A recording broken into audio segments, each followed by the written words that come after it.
Hi everyone.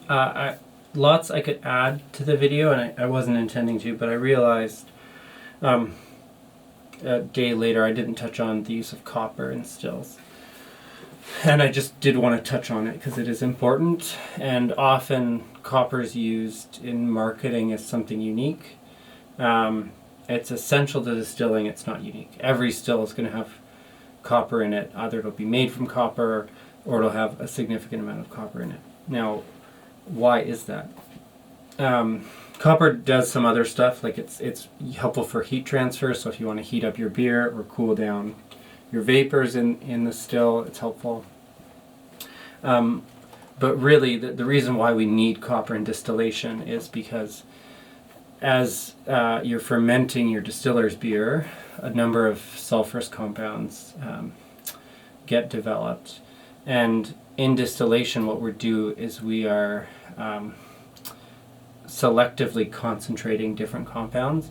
And one thing we don't want to concentrate is sulfur. We don't want whiskeys that smell like rotten eggs. So that's why copper's so important to distillation.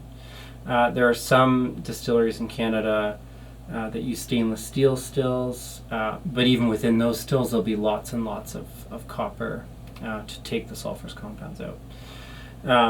So really important, does look beautiful, at least I think so as well, but that's kind of the use of copper. And there's a lot more that could be said on the topic of distillation. What I would encourage everyone to do is, if you're ever on a distillery tour, if you have a small distillery in your area, or if you're on a larger distillery tour, ask about the stills. Ask why they are the shape they are, what sort of went into the selection of the stills, because each still will be designed and selected to do certain things flavor-wise, and chemically as well, obviously. But you know, the type of still, the size of still, how the still operates, all impact, you know, what your whiskey actually looks like. So I would encourage you to ask.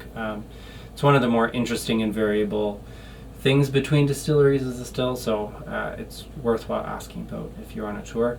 Often the guides may not know about it, but there are lots that do. So there's my tip for distillery tours. Yeah, so that wraps it up for distillation. We'll jump onto maturation in the next video.